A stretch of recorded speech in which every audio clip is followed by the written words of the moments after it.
So this week we're going to be reviewing two of the tiniest bottles we've ever done here at Charlie's. You know, they are tiny, Charlie, but they are part of the Whiskey Barons series, and it's a limited edition, so I'm looking forward to it. They make my hands look huge.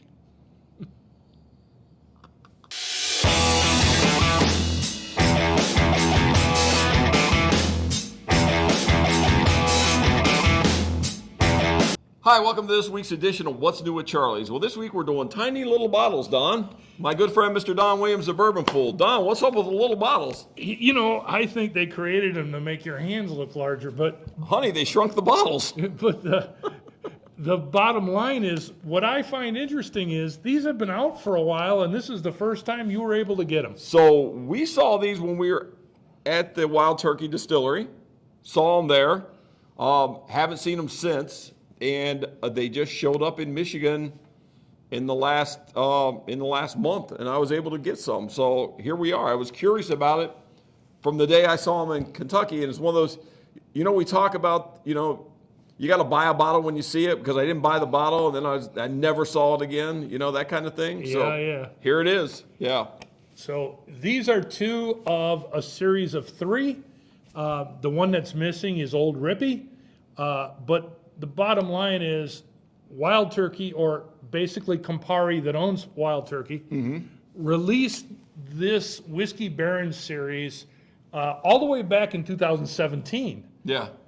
And the idea of releasing Old Rippy and Bond and Lillard was to, you know, sell them, and some of the proceeds went to remodel and refurbish the Old Rippy mansion in that area in Anderson County. Okay. So the tie-in is all of these Whiskey Barons and their distilleries were Anderson County properties where Wild Turkey sits today. Got it. Okay. So, you know, there's a ton of history here. We're not going to be able to go into all of it, but there's some really cool facts about why these guys were Whiskey Barons. And again, they were all from one geographical area. Got it. And so the thing with the little bottles is, though, they're still full priced. Yeah, well, you know, they are Whiskey Barons. I guess that's why they are barons, and that's why they have a mansion. Yes, exactly. That's right. So do we want to talk about one or the other first? I mean, You know, let's talk about the Bond and Lillard first. Okay. Lower proof first. okay. So it's 100 proof, and it's a blend of 4 and 6 year old bourbons. So it's pretty light. Right. It's pretty, you know. Yeah, okay. and you'll find out why it's lighter than the other one. It is 100 proof. That's right. Is it bottled in bond? Doesn't say No, bottled in it bond. doesn't say Okay. bottled in bond. Just I coincidentally, think it's 100 proof. I think it's confusing that the family name was Bond. Okay. Yes. But Bond and Lillard were brother-in-laws who, Bond's father was a well-known distiller, but Bond and Lillard created their own distillery, and they made some really good whiskey. It was well-known in the area, and they operated into Prohibition. Unfortunately, they never recovered after Prohibition, like a lot of them Like a didn't. lot did, yeah. You know, but basically, the Bond family, extended family, has some real interesting. One of their distilleries became Four Roses. Okay. Yeah. One of their distilleries became Waterfill and Fraser, which, if you remember, was Mary Dowling's operation. Yeah. Absolutely. That she moved to Mexico to fight Prohibition and make bourbon in Mexico. That's right. That's right. Wow. So really, a lot of this goes full circle, but it's really an interesting story, and these guys are throwbacks to pre-Prohibition Whiskey Barons. Nice. Yeah. Well, the great thing about bourbon is the history is involved with it, you know, and how they're all kind of related and Yeah, it's a very cool study. You may not know this, but I enjoy the history. I thought you did. Yes, exactly. I was going to say, so maybe you can write a little more about us if they enjoy this video. They can come back and check out with you, huh? That's right. Oh, I'm going to open this up. All right. So I'm very curious. I've waited a long time to try this. So let's see what we have.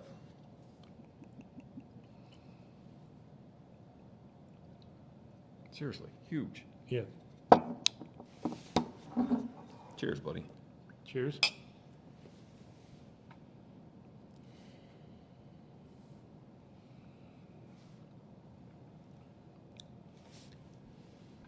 if you look at the history of these releases, when Campari first released them, one of the other interesting factors was Jimmy or Eddie Russell were not involved.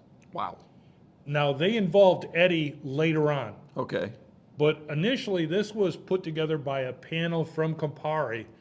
And what they did is they tried to recreate recipes of the day, Yeah. back in the day, by, researching and everything else.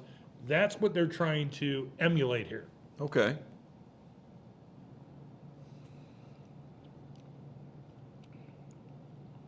Dude, that's really good.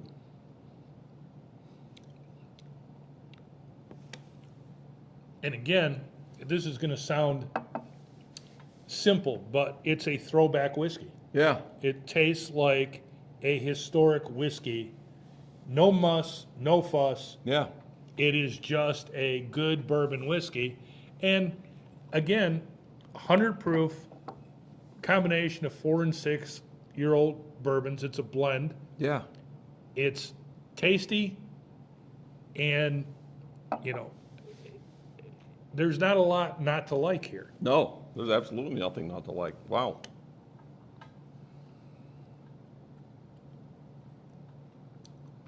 Great caramel, great vanilla, really sweet. Yeah. Probably why I like it. It really sweet.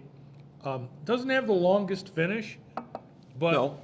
it is a good tasting bourbon. Yeah, that was great. All right, so we'll move on to the Saffel. Yes. So a little darker, a little more color to it. Right. And the guy behind the name too is a little bit more colorful in my mind. Uh-huh. W.B. Saffel stands for William Butler, and he was a gauger. And back in the day, a gauger was a revenue officer. He would come in, work with the distillers, and gauge how much product they had to pay tax on. Okay, makes sense. So despite being a gauger, he was pretty popular in the distillery world. And when gaugers started to become corrupt, part of the whiskey trust, he resigned, and what he did is he partnered with McBrayer. McBrayer was a famous distiller at the time, and what he would do is produce yeast strains for McBrayer. Okay. And he did that for a very long time until he broke away and created his own distillery. He did so at a pretty young age, and quite frankly, this was his baby. This was his product. And so this one is to replicate his bourbon. They blended, in this case, 6, 8, 10, and 12-year-olds. Okay, explains the color. Right? Yeah. And it's also at 107 proof. Okay. So I am anxious to try this one. It's a cool story. And again, all of this was Anderson County. Yeah, right. Okay. Yeah, so the Saffel brand would have been on the shelf at that time, 1800s. Right? 1800s. Late 1800s up to Prohibition. Okay. So, All you know. right. Cheers. 107 proof. A little more bite to it, huh? Let's see.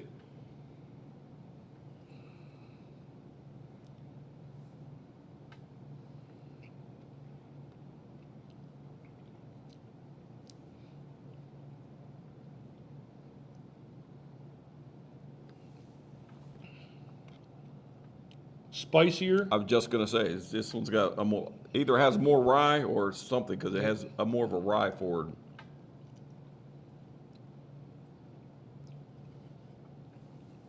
Not as sweet. More smoke and char on the back end. For sure. Yep. So I don't want to call it more mature, but a more robust bourbon Yeah. than the first one. Sure. And that goes with the proof and it goes with the age. Yes. Good color, great color. Yeah.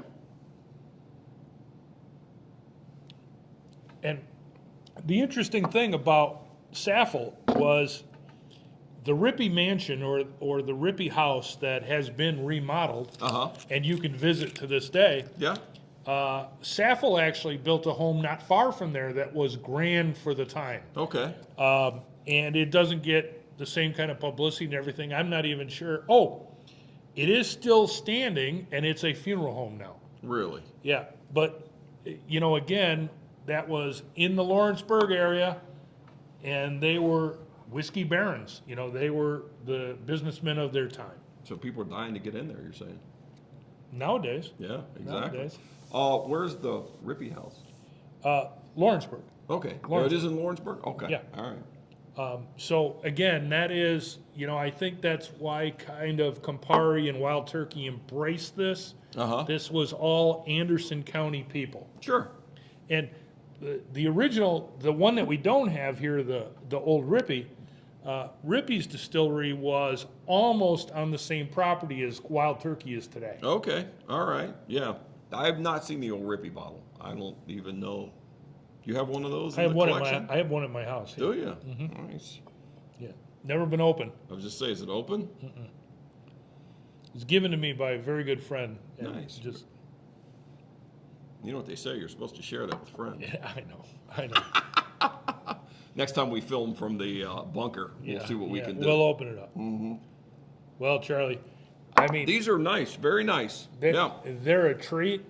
And again, I think it is a great way to try two very different throwback whiskeys Yeah. side by side Yeah. because they're two completely different They are profiles. completely different profiles. They're going to make a nice pairing here at Charlie's. You come in and try both of them. That's right. And see what you like about them because they're completely different. So, but more importantly, do you know what the moral of the story is today?